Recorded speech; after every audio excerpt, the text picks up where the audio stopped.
Hello guys. So for today's video, I'm going to discuss or to teach you how to apply for an SSS sickness benefit for OFW. So this is our for seafarers and for land-based OFWs that paying for SSS and suffer from illness during their work while on board or while uh, they are on their duties. So bakit po OFW po to hindi po sa lahat? Because pag dito po kayo sa land base, so need po ninyo yung maubos yung leave ninyo and you have the employer to assist you with regards to your application. But if OFW and seafarers, iba po yung nagiging concept nila. So, kasi yung employer nila minsan or yung manning agency ay hindi sila tinutulungan to apply for their SSS benefit.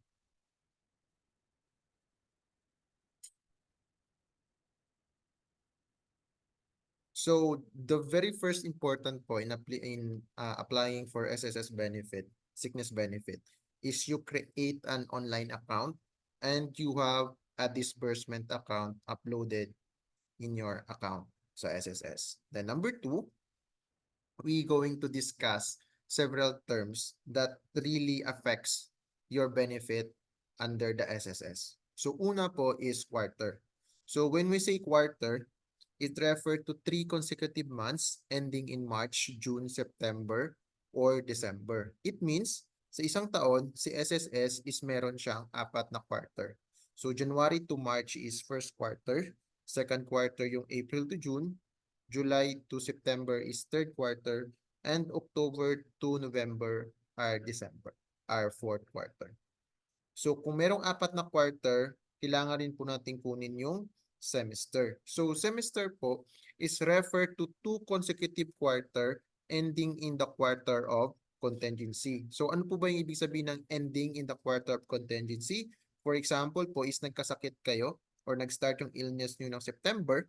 So ibig sabihin, yung semester ninyo is 2 quarter which is April to September. E paano naman kung ating pong sakit is nag-start siya ng October, for example. So since nasa fourth quarter yung October, so yung inyong semester po is third to fourth quarter, that is July to December. So that is how to take your semester. And what is the qualifying requirements for availing the SSS sickness benefit? So importante lang po, the member paid at least 3 months of contribution within the 12-month period immediately preceding the semester of sickness or injury.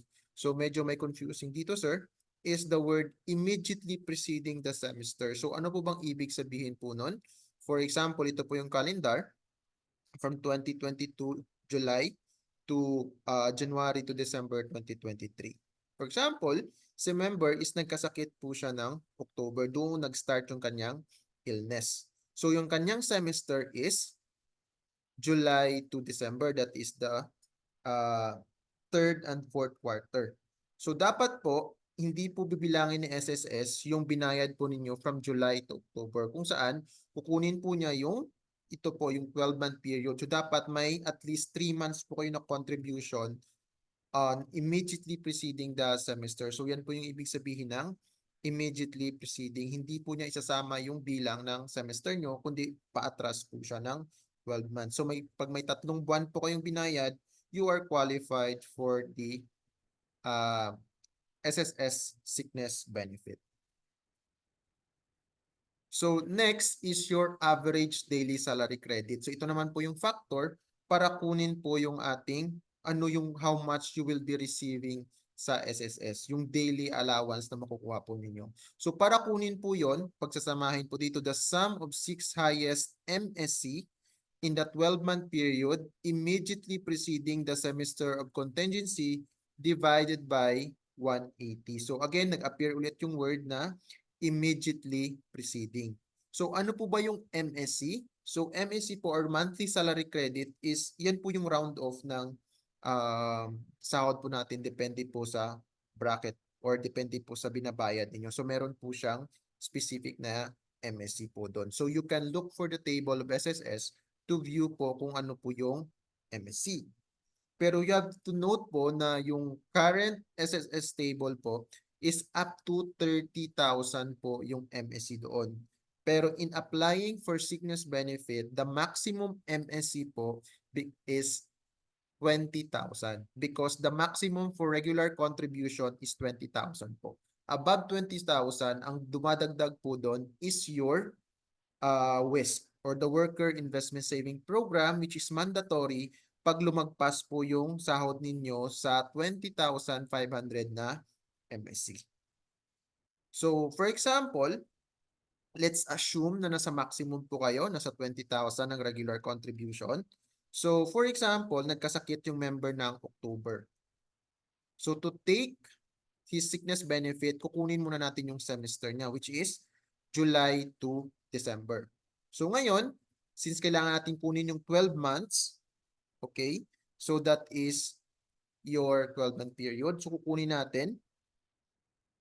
So, maximum po ninyo na average daily salary credit is, for example, nakasiling po kayo, 20,000. Tapos, wala pong lapse dyan. Naka-anim po kayo ng 20,000 for a 12-month period. Times 6 natin. Then, divided by 180. So, yung lumabas po dyan is 666.667 pesos. Yan po yung maximum na average daily salary credit po natin. Ngayon, kukunin naman natin yung entitlement ninyo under sickness benefit.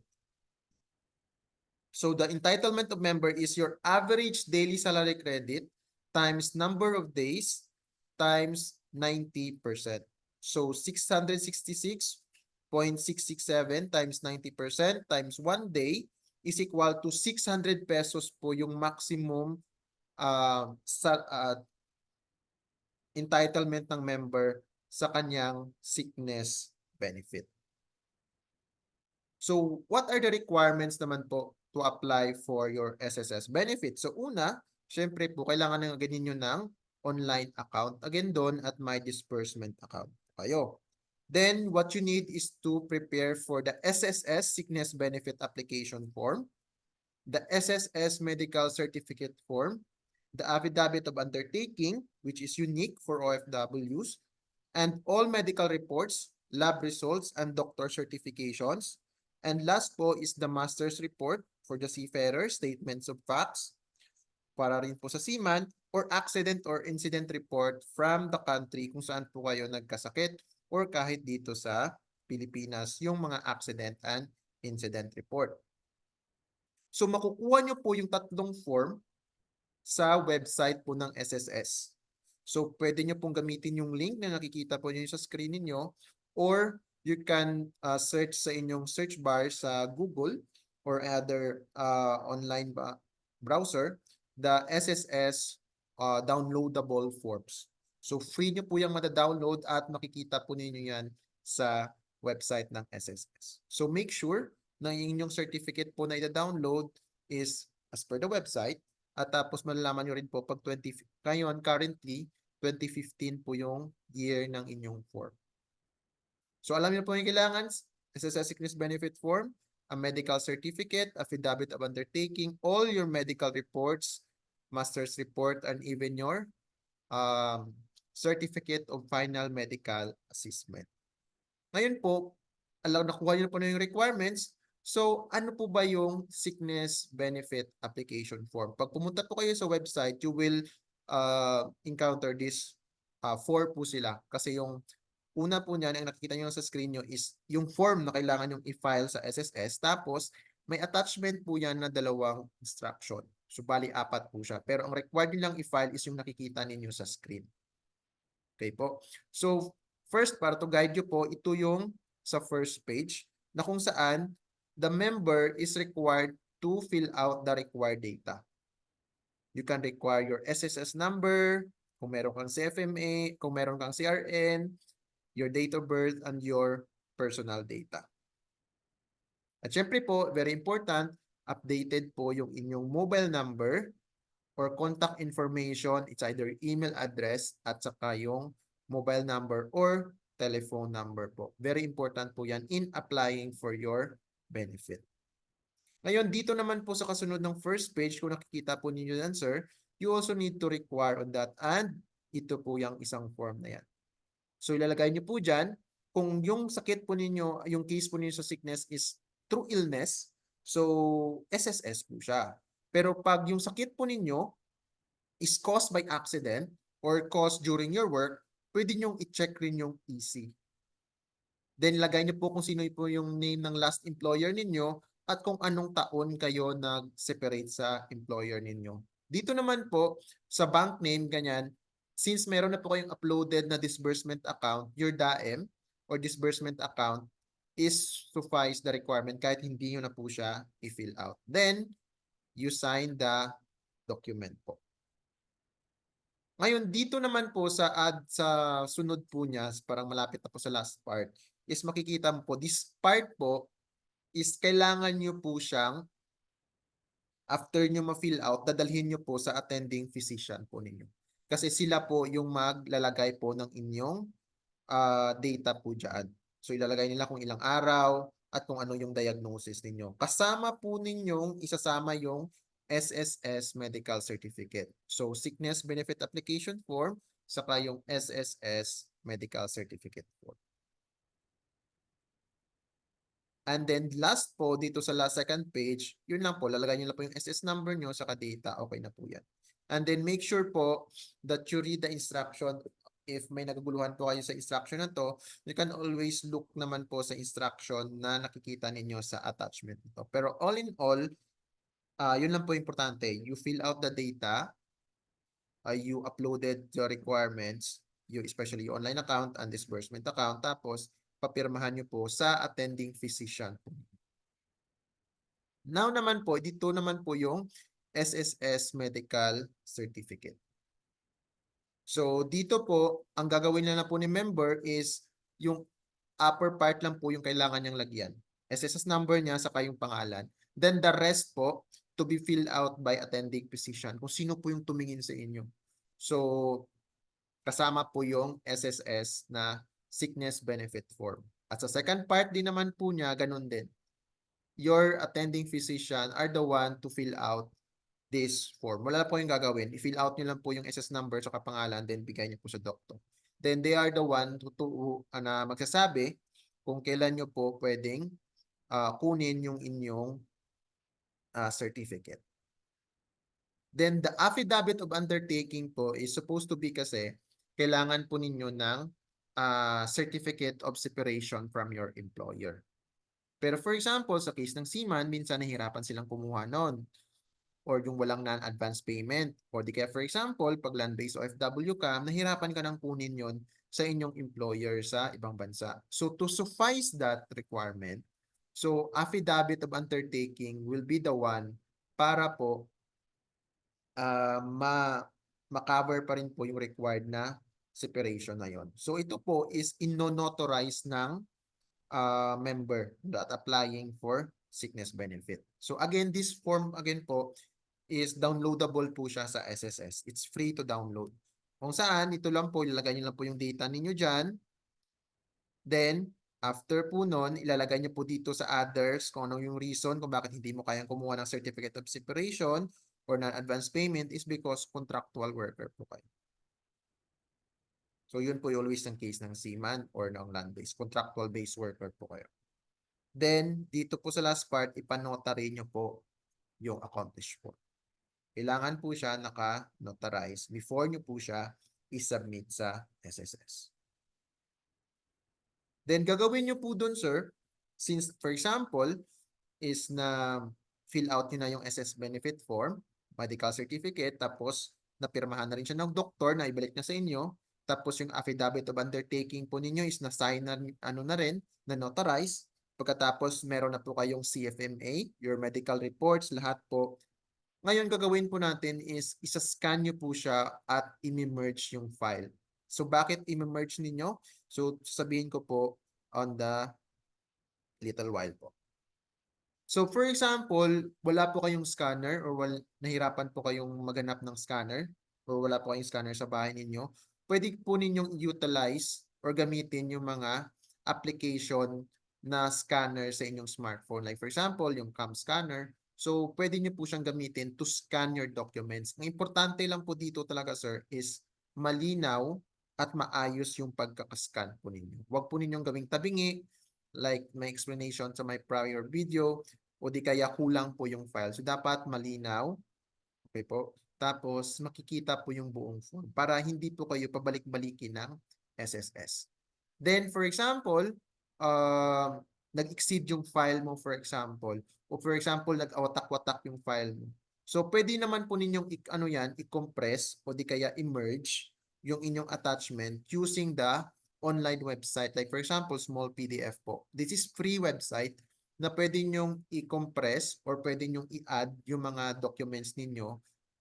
For example, nagkawatak-watak yung scan nyo, pwede nyo siyang pagsamahin sa isang file lang using small PDF. Or, for example, nag-exceed siya ng 3 MB, which is the mandatory size, maximum size ng inyong application, is you can also utilize the small PDF para i-compress yung inyong attachment. So again po, lahat ng application na yan are free to download, are free. And also, pwede rin po kayo maghanap ng ibang option kung gusto nyo po yung ibang application.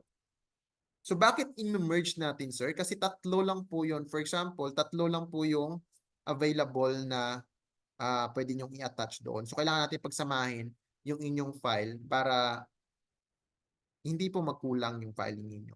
So sa medical certificate po ninyo na file, magsasama po dyan yung SSS, Sickness Application Form, yung accomplisher, tapos sign. Then your SSS Medical Certificate Form, yung pinirmahan ng doktor.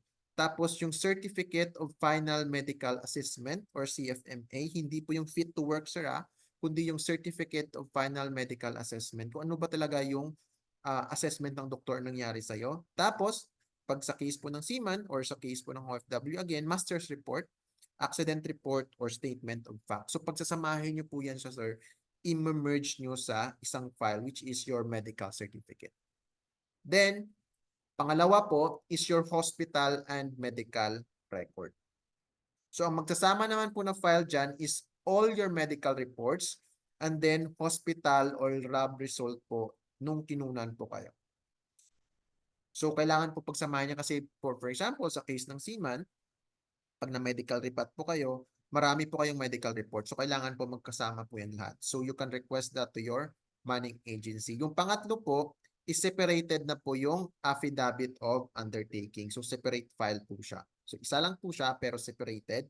Then, for example, yung sakit po ninyo, sir, is caused by accident or you suffer from illness while you are on work, pwede nyo pong i-apply yan as accident report na kung saan yung master's report, since accident po siya, ililipat nyo po siya sa accident record. Tapos, mag-fill out po kayo ng disability form.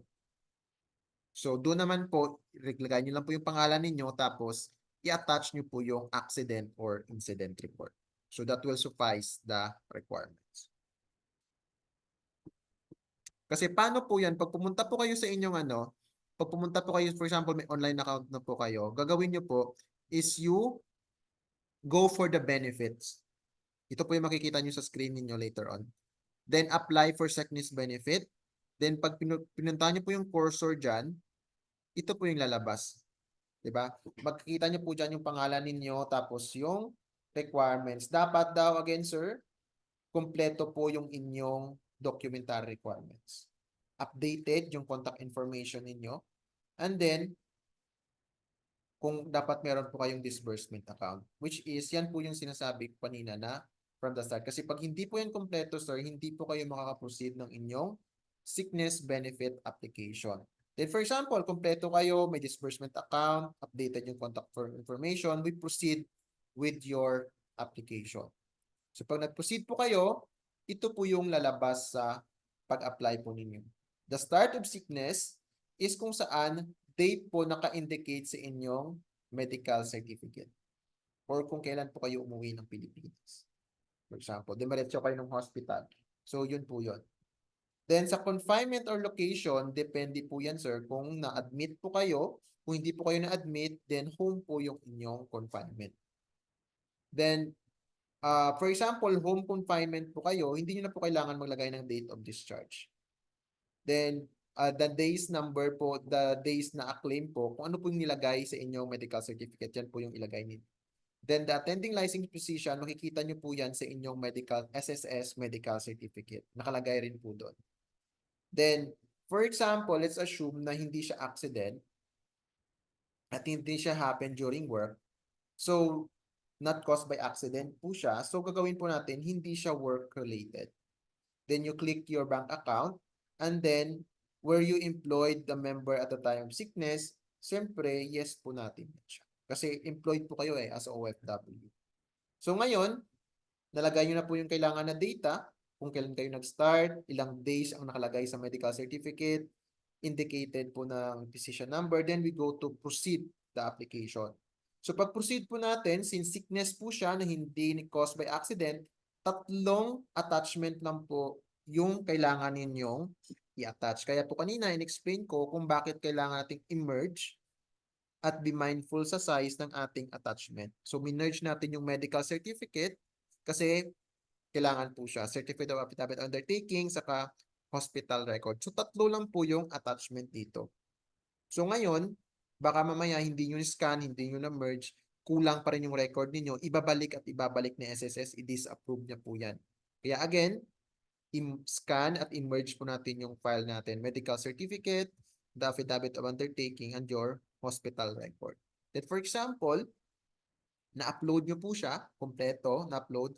Ang mangyari po niyan is, i-ensure nyo rin baka mamaya po masyadong mahaba yung file name. Kasi pag mahaba po yung file name ng inyong attachment, ano rin po ng system,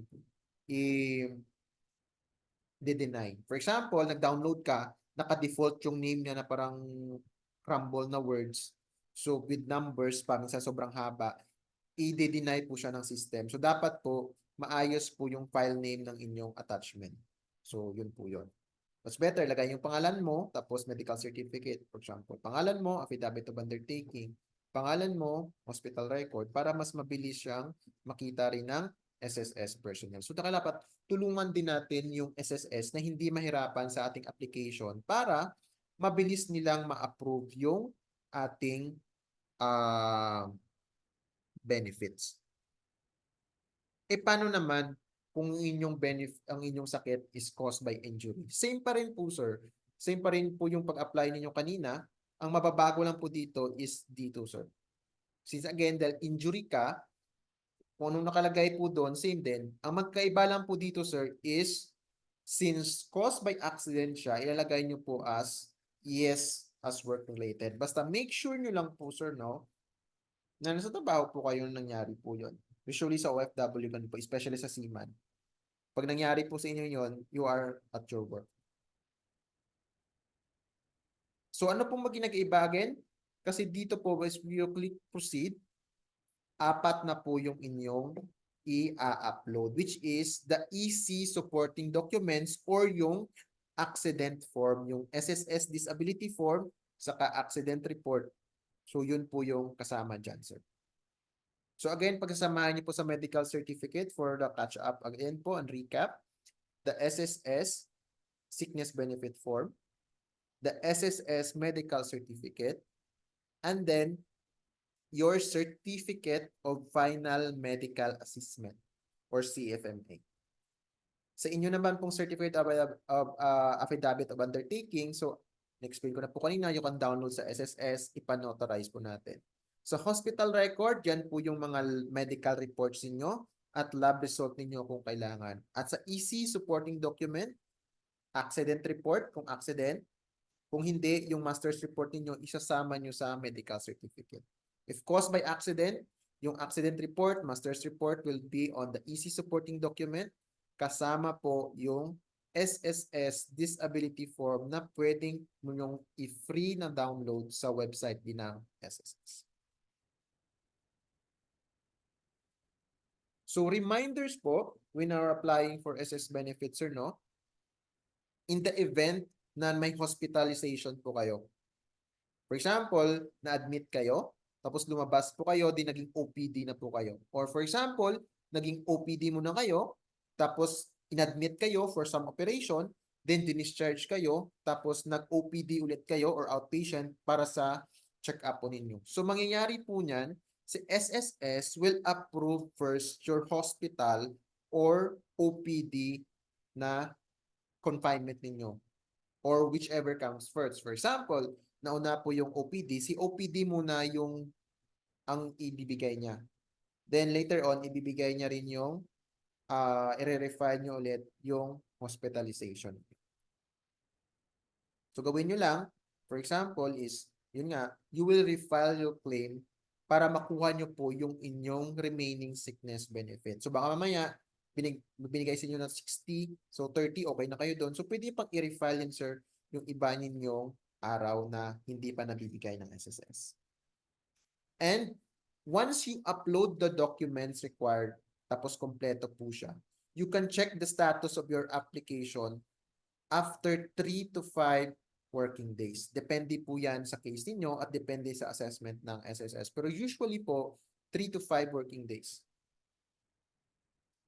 So, gagawin nyo lang po dyan, sir, is for example, pumunta kayo sa online account, gagawin nyo lang po, you go to inquiry, check to the benefit, then pupunta po kayo sa sickness, maternity, then you go to sickness, maternity claim info. Pag-click nyo po dyan, sir, makikita nyo na po yung status ng inyong application. So, ito po yung makikita nyo, sir. Pupunta po kayo sa BPR sickness. For example, nagkasakit kayo. So, makikita nyo na po dyan kung ano yung status ng inyong claim. Kung nakikita nyo po, sir, no? May easy claim dito kasi yung sakit po ng member na to is caused by accident. Pero kung kita nyo, sir, may rejected, may denied, may settled, may rejected. So, ano pong ibig sabihin nun, for example? So, kung nakikita nyo po, sir, for example, rejected ka. So, pupunta ka lang dito sa reference number, tapos i-click mo po yung link dyan, makikita po ninyo kung ano yung nakalagay. For example, yung status is rejected by the medical evaluation personnel. So, gagawin nyo po is, ang sabi nila, ang reason nila kung bakit nila reject is kailangan nyo mag-report sa SSS branch with Medical Evaluation Center. Then, you bring your ID and your lahat ng documents po ninyo. So, ang purpose po nun is kailangan po may nakapirma doon si doctor nila. Gusto nilang i-check na tama yung inyong filing. Or, for example, i-follow niyo po siya or may other option po kayo. You can do is refile the application because sometimes the approval po of your application is subjective to evaluator assessment. Kasi may cases po yan, sir, no? I applied for sickness benefit. Dininay nila. Kasi ito nga yung case. Pero nung nirefile ko, tinanggap naman nila. So, basta kompleto yung requirements, sir, you can refile it again. Baka minsan, nami-mislook lang ni SSS or nami-understand ng evaluator. So, again, you can refile and then wait again for another 3 to 5 working days at malaman nyo po yan kung approved na po siya or denied pa rin.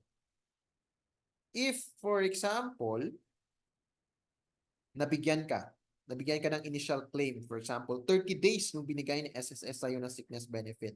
Kasi depende po yan kay SSS, meron pong 15 days, meron 30 days, merong isang buo nilang ibibigay, depende sa assessment ng evaluator. For example, binigyan ka ng 30 days, tapos na-remit na sa account mo. Kaso, ang binigay sa iyo ng medical certificate is 60 days. So may kulang ka pa na 30 days na hindi nabibigay ni SSS. So gagawin nyo lang po, sir, is you refile your claim to avail your remaining sickness benefit. At ang new start of sickness po is the day after the approved sickness benefit. Siyempre, hindi natin isama na yung mga approved, sir. Dapat the day after kung saan kayo na-approve. For example, ito po, sir, ang case, no? Ito yung sickness benefit application ninyo. So, yung start ng illness ninyo is January 1, 2024. Tapos, ang entitlement mo po again is 60 days. Yan po yung binigay ng doctor sa inyo kasi yung actual treatment mo. Pero ang na-disburse lang ng SSS sa iyo is 30 days. So, nag-start siya ng January 1 and 30 days. So, January 31 yung start ng inyong sickness. Kasi 1 to 30 is 30 days.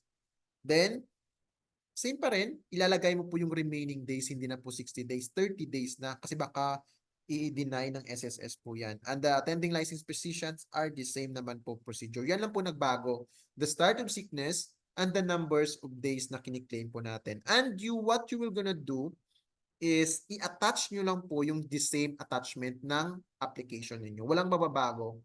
Magre-refile lang po kayo at same pa rin yung attachment. So, hassle-free na po sa inyo yung pag-apply ng um, refiling po ninyo. And then again, after po ninyo ma-successfully file, ifa-file nyo na po, i-claim nyo na po, hintayin na po ng 3 to 5 working days, makikita na po ninyo yung benefit ninyo sa inyong online account. Kung approve pa, set or deny or rejected. E paano naman, sir? Kung ang lumabas dito ay denied yung case po ninyo. So bakit na deny?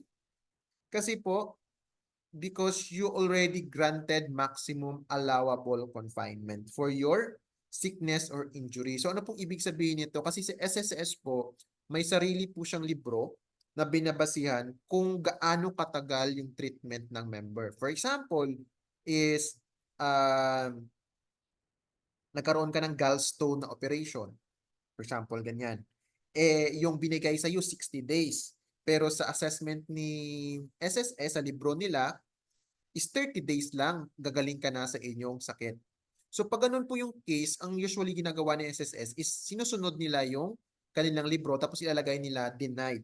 Tapos gawin dito, ang reason nila is nag-grant ka na ng maximum allowable confinement. So again, you are still entitled for that 30 days. So ang gagawin nyo lang, sir, is pre-request kayo ng another medical certificate from your attending physician, kung sino po nagbigay ng inyong napirma ng inyong SSS form.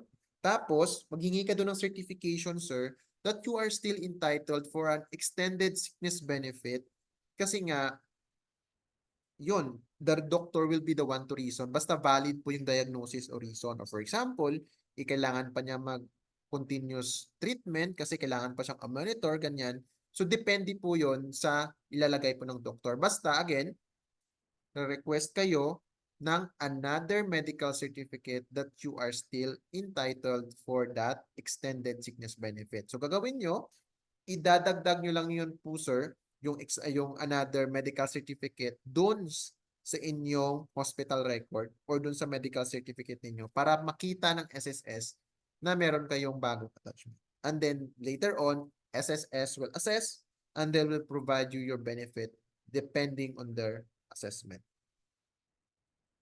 Basta important reminder, sir, no? Ang marami kasing misconception dito na pag nag-apply ka ng sickness benefit, mababawasan yung retirement ninyo. No po, sir.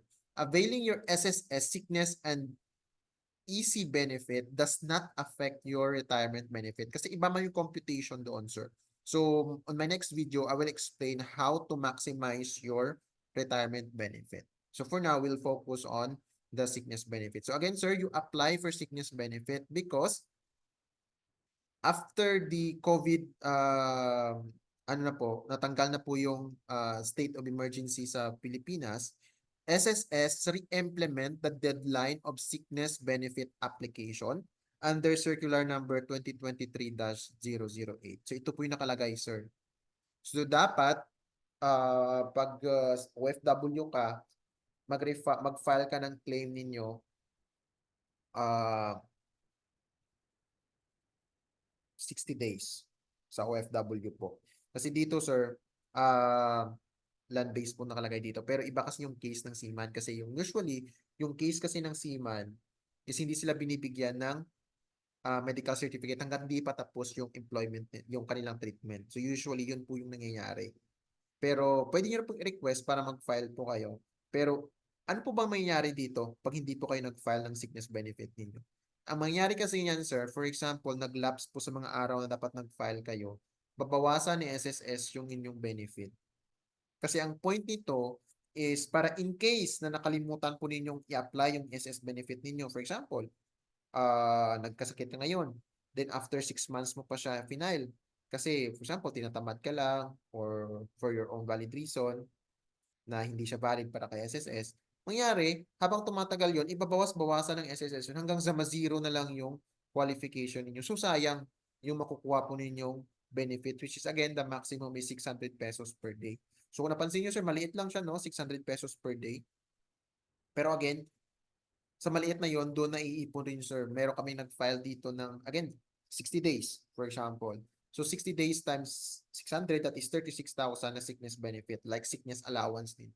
So, malaking tulong na rin po yon sa member na nagkaroon po ng sakit. So, saan mo kukunin yung 60,000 kung hindi, 36,000 kung hindi ka mag-file sa SS benefit po ninyo.